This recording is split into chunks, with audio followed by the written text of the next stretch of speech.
Good morning everyone. आज हम लोग बात करते हैं नेक्स्ट पार्ट की, और वो आपका कोलिगेटिव प्रॉपर्टीज़। ठीक है, तो सबसे पहले तो हम लोग कोलिगेटिव प्रॉपर्टीज़ की बात करेंगे। कोलिगेटिव प्रॉपर्टीज़ कहेंगे किसे?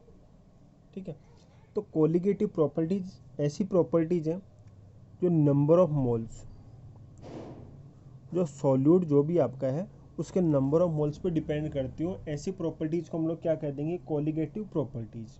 क्लियर है? The properties which depends on number of moles, the properties which depends on number of moles of solute are known as colligative properties. Clear है? नंबर ऑफ मोल्स की जगह आप लोग नंबर ऑफ पार्टिकल्स भी कह सकते हो, क्योंकि ये आपको पता है कि नंबर ऑफ पार्टिकल्स से ही हम लोग क्या निकालते हैं? नंबर ऑफ मोल्स निकालते हैं। क्लियर है? तो नंबर ऑफ पार्टिकल्स हम लोग कह दें, नंबर ऑफ मोल्स हम लोग कह दें। तो ऐसी प्रॉपर्टी जो नंबर ऑफ मोल्स पे डिपेंड करती हो या फिर नंबर ऑफ पार्टिकल्स पे डिपेंड करती हो, उन्हें हम लोग क्या कह देंगे? Colligative properties. क्लियर है? आपके सॉल्यूट और सॉल्वेंट का नेचर कैसा है उस बात पे डिपेंड नहीं करेंगे, ये सिर्फ और सिर्फ किस पे डिपेंड करेंगे? नंबर ऑफ मोल्स पे। तो ऐसी प्रॉपर्टीज जो सॉल्यूट के नंबर ऑफ मोल्स पे डिपेंड करती हो, उन्हें आप लोग क्या कह दोगे? Colligative properties. क्लियर है? चलो, अब टाइप्स ऑफ कोलिगेटिव प्रॉपर्टीज की बात करें। किसकी बात करें? टाइप्स ऑफ कोलिगेटिव प्रॉपर्टीज, कि कोलिगेटिव प्रॉपर्टीज कितने टाइप की होती हैं। तो सबसे पहले आपका आता है यहाँ पे RLVP। सबसे पहले क्या लिखते हैं? RLVP। अभी RLVP क्या होता है? RLVP होता है relative lowering, relative lowering in vapour pressure. RLVP क्या होता है? Relative lowering in vapour pressure. ठीक है, वेपर प्रेशर में जो रिलेटिव लॉवरिंग आती है उसे आप लोग क्या कह दोगे? RLVP। ठीक है, दूसरे नंबर पे आपका आता है elevation in boiling point. Second जो कोलिगेटिव प्रॉपर्टी है वो क्या है? Elevation in boiling point. Third number पे हम लोग बात करें तो थर्ड नंबर पे आपका आता है डिप्रेशन इन फ्रीजिंग पॉइंट। क्या आता है? Depression in freezing point, depression in freezing point. और फोर्थ नंबर पे बात करें तो फोर्थ नंबर पे जो कोलिगेटिव प्रॉपर्टी है उसको हम लोग कहते हैं ऑस्मोटिक प्रेशर। क्या कहते हैं? Osmotic pressure. क्लियर है? तो जो कोलिगेटिव प्रॉपर्टी है, 4 टाइप की कोलिगेटिव प्रॉपर्टीज़ की बात करेंगे। फर्स्ट में आपका RLVP, सेकंड में elevation in boiling point, third में डिप्रेशन इन फ्रीजिंग पॉइंट, और फोर्थ में आपका ऑस्मोटिक प्रेशर। क्लियर है? ये 4 टाइप की आपकी कोलिगेटिव प्रॉपर्टीज होंगी। तो सबसे पहले हम लोग यहाँ पे बात कर लेते हैं RLVP की। फर्स्ट में हम लोग किसकी बात कर लेते हैं? RLVP।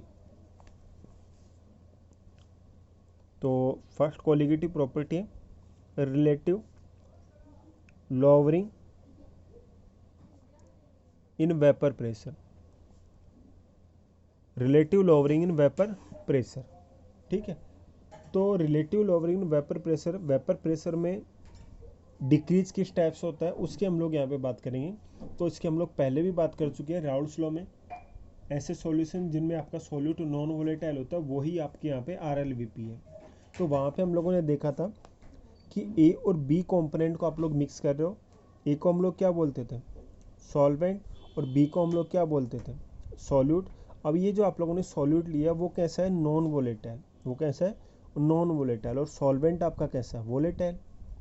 तो आपको ये पता है नॉन वोलेटाइल सॉल्यूट है तो उसकी तो वेपर्स बनेंगी नहीं।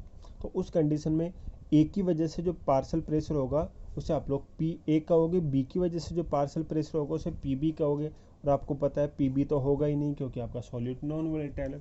तो उस कंडीशन में PS इजगल टू क्या लिखते थे? PA plus PB। और PB आपका जीरो है ही क्योंकि सॉल्यूट आपका नॉन वोलेटाइल है, तो PS इजगल टू क्या लिख देते थे? PA।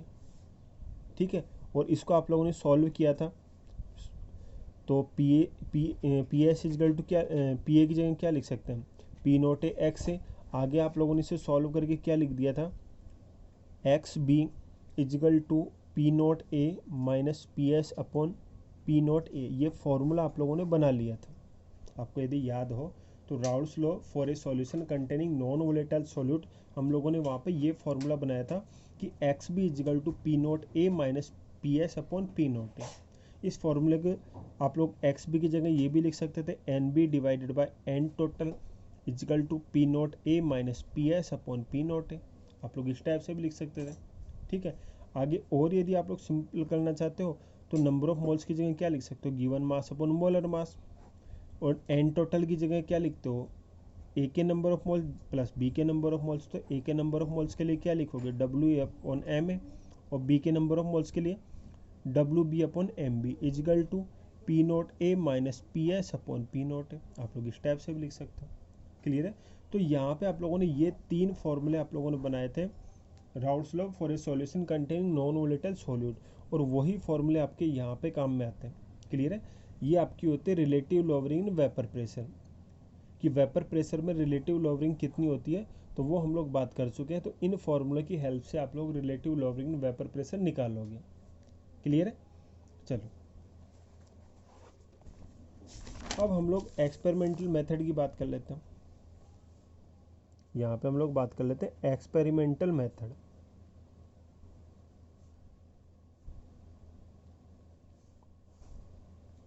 एक्सपेरिमेंटली आप लोग किस टाइप से रिलेटिव लॉवरिंग वेपर प्रेशर को मेजर करोगे, ठीक है। तो उसके लिए हम लोग बात करते हैं ओस्टवर्ड वॉकर मेथड की। किसकी बात करते हैं, ओस्टवर्ड वॉकर मेथड। यहाँ पे हम लोग रिलेटिव लॉवरिंग वेपर प्रेशर को कैलकुलेट करने के लिए, मेजर करने के लिए ओस्टवर्ड वॉकर मेथड काम में लेते हैं। अभी ओस्टवर्ड वॉकर मेथड क्या होती है उसकी हम लोग बात कर लेते हैं।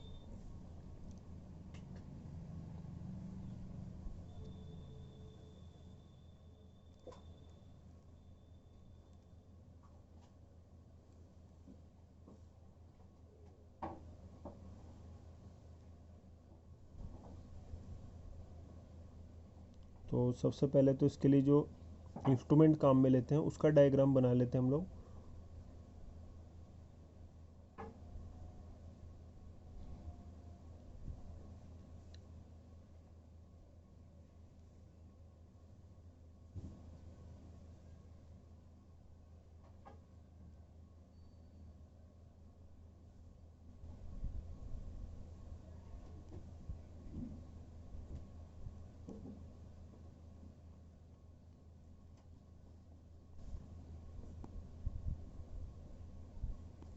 चलो तो ये आपका इंस्ट्रूमेंट हो गया।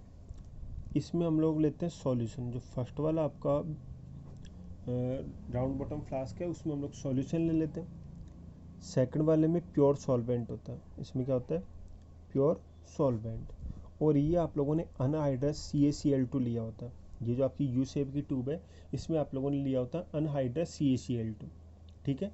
तो फर्स्ट फ्लास्क में आप लोग सॉल्यूशन ले रहे हो, सेकंड फ्लास्क में आप लोग प्योर सॉल्वेंट ले रहे हो, और थर्ड जो यू शेप की ट्यूब है उसमें आप लोग अनहाइड्रस CaCl2 ले रहे हो। अब इसका जो वेट होगा, मास होगा, वो आपको ने मेजर कर लिया। कहने मतलब अनहाइड्रस CaCl2 का मास आप लोगों ने चेक करके यहाँ पे रख दी है, और इनके मास भी आप लोगों ने चेक करके नोट करके रख लिए हैं। अब होगा क्या यहाँ पे कि यहाँ पे सबसे पहले इस साइड से आप लोग ड्राई एयर पास करोगे। क्या पास करोगे, ड्राई एयर। ये जो आपकी ट्यूब है यहाँ से आप लोग इसमें ड्राई एयर पास करोगे।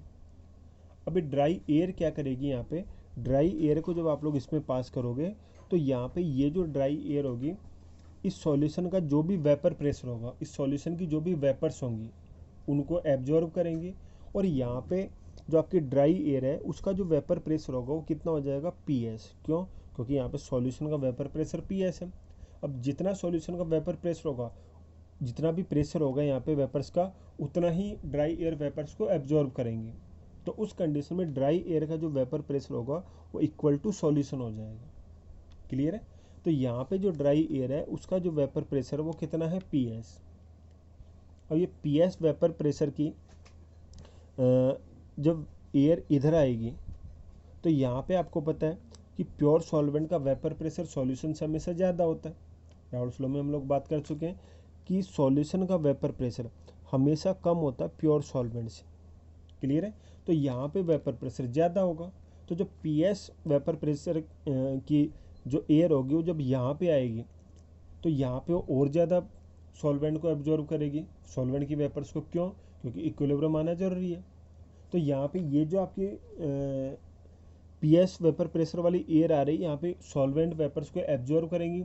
अब इसका जो वेपर प्रेशर है और ज़्यादा बढ़ जाएगा, ठीक है, और वो किसके इक्वल हो जाएगा, पी नॉट ए के इक्वल, किसके इक्वल हो जाएगा, पी नॉट ए के इक्वल।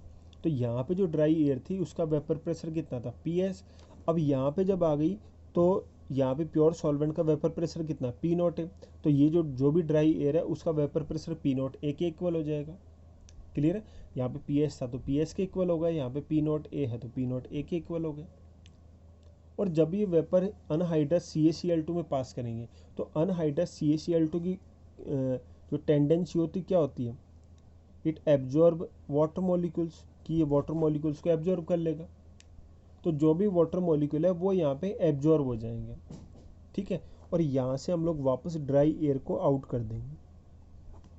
तो एक्सपेरिमेंट समझ में आया। सबसे पहले ड्राई एयर पास की, ड्राई एयर पास करेंगे तो यहाँ पे इस सॉल्यूशन का जो वेपर प्रेशर पी एस है तो ये ड्राई एयर वेपर्स को एब्जॉर्ब करेगी, इसका भी वेपर प्रेशर पी एस हो जाएगा। जब पी एस वेपर प्रेशर वाली एयर को यहाँ पे पास करेंगे तो यहाँ पे जो वेपर प्रेशर है वो पी नॉट ए है, तो इस ड्राई एयर का यहाँ पे वेपर प्रेशर कितना हो जाएगा, पी नॉट ए।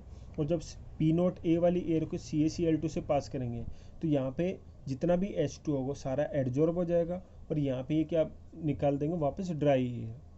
क्लियर है। अब यहाँ पे फर्स्ट वाले सॉल्यूशन में, जो फर्स्ट वाला जो बीकर है फ्लास्क के, इसमें जो सॉल्यूशन रखा हुआ है इसका मास हम लोगों ने चेक कर लिया था। अब इस मास में से कुछ वेपर्स को ड्राई एयर ने क्या कर लिया, एब्जॉर्ब कर लिया। यहाँ पे जो भी सॉल्यूशन था उसमें से कुछ वेपर्स ड्राई एयर के साथ इधर चली जाएंगे। समझ में आ रही बात, कि यहाँ पे जब ड्राई एयर को पास किया तो ड्राई एयर ने कुछ वेपर्स को एब्जॉर्ब कर लिया और उन वेपर्स को एब्जॉर्ब करके वो इधर चली गई। क्लियर है। तो सॉल्यूशन के मास में जो डिक्रीज आता है उसे मैं क्या लिख देता हूँ, W1। सॉल्यूशन के मास में जो डिक्रीज आता है उसे मैं क्या कह देता हूँ, W1। ठीक है। उसके बाद जब ये एयर इधर आती है तो इधर PS वेपर प्रेशर वाली एयर और ज़्यादा सॉल्वेंट को एब्जॉर्ब करेगी। क्यों एब्जॉर्ब करेगी, क्योंकि यहाँ पे वेपर प्रेशर ज़्यादा है। तो यहाँ पे जब ये वेपर्स इधर आएंगी तो जो सॉल्वेंट की पार्टिकल्स है, सॉल्वेंट की जो वेपर्स है उनको एब्जॉर्ब करेंगे। तो यहाँ पे भी मास में डिक्रीज आएगा क्योंकि एयर यहाँ से और सॉल्वेंट को एब्जॉर्ब करे। तो यहाँ पे मास में जो डिक्रीज आता है उसे मैं क्या कह देता हूँ, W2। ठीक है। और यहाँ से वेपर्स एब्जॉर्ब हुई, यहाँ से वेपर्स एब्जॉर्ब हुई, वो सारी की सारी वेपर्स कहाँ पे आ जाती है, अनहाइड्रस CaCl2। तो यहाँ पे अनहाइड्रस CaCl2 के मास में इंक्रीज होगा। क्यों, क्योंकि जितनी भी वेपर्स आई उन सबको इसने एब्जॉर्ब कर लिया। तो यहाँ पे जो आपका मास है वो इंक्रीज होगा अनहाइड्रस CaCl2 का, और वो किसके इक्वल होगा, W1 + W2।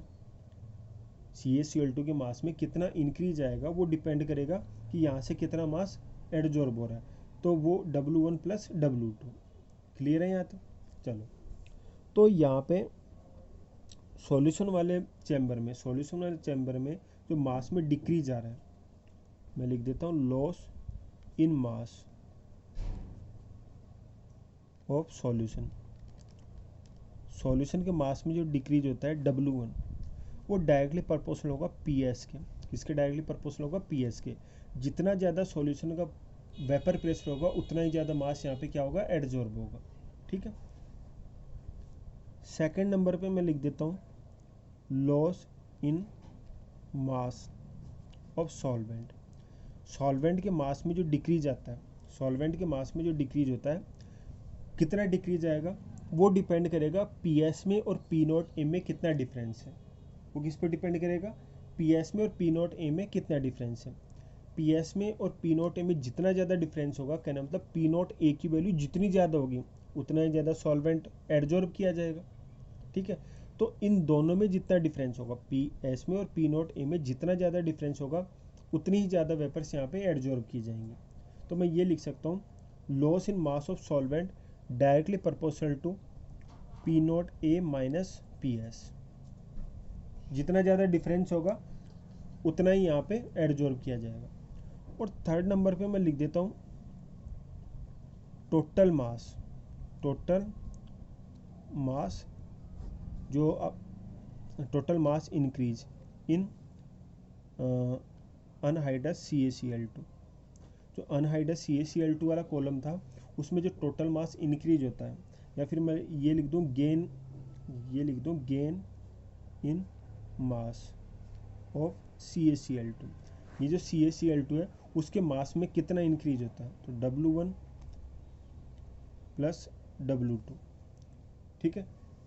तो यहाँ पे इसके मास में कितना इंक्रीज होता है वो डिपेंड करेगा P0 A पे। किस पे डिपेंड करेगा, P0 A पे। अब देखो P0 A पे कैसे डिपेंड करेगा, टोटल मास में इंक्रीज जो होता है अनहाइड्राइज्ड CaCl2 वाले कॉलम में, तो W1 प्लस W2। अब W1 के लिए क्या लिखोगे आप लोग, PS, और W2 के लिए क्या लिखोगे, P0 A माइनस PS।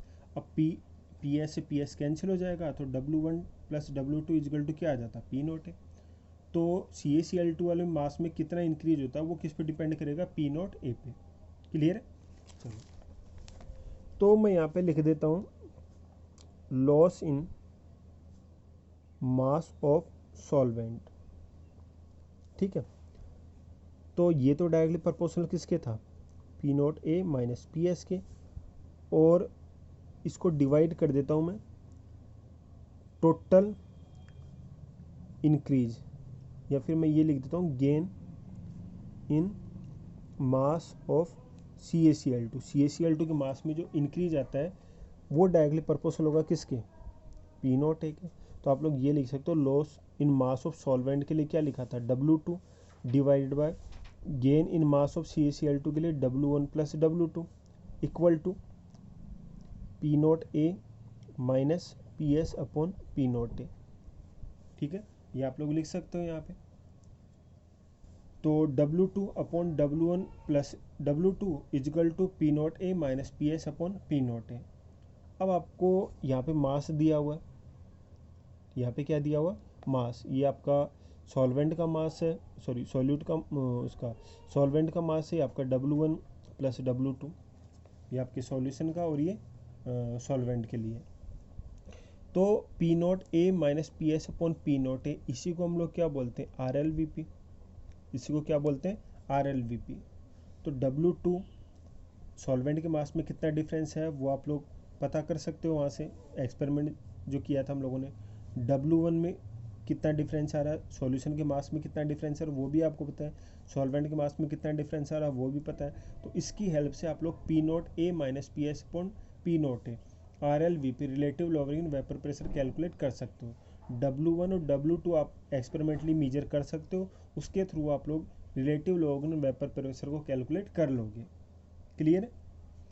अब आपको ये भी पता है कि राउल्ट्स लॉ में आप लोगों ने ये लिखा था P0 A minus PS upon P0 A equal to XB, ये भी लिखा था आप लोगों ने। तो यहाँ से आप लोगों ने P0 A minus PS upon P0 A आप लोगों ने कैलकुलेट कर लिया, तो आप लोग XB भी कैलकुलेट कर सकते हो। और P0 A minus PS upon P0 A equal to आप लोग ये भी तो लिख रहे थे NB divided by NB plus NA, ये भी तो आप लोगों ने लिखा है। तो आप लोग नंबर ऑफ मोल्स भी निकाल सकते हो, मोलर मास भी निकाल सकते हो। क्लियर है। तो इस टाइप से एक्सपेरिमेंटली आप लोग W1 और W2 की हेल्प से relative lowering vapour pressure calculate कर सकते हो, और इसकी हेल्प से आप लोग सॉल्यूट और सॉल्वेंट का मोलर मास भी निकाल सकते हो, mole fraction, number of moles, ये सारी चीज़ें आप लोग यहाँ पे कैलकुलेट कर सकते हो। ठीक है।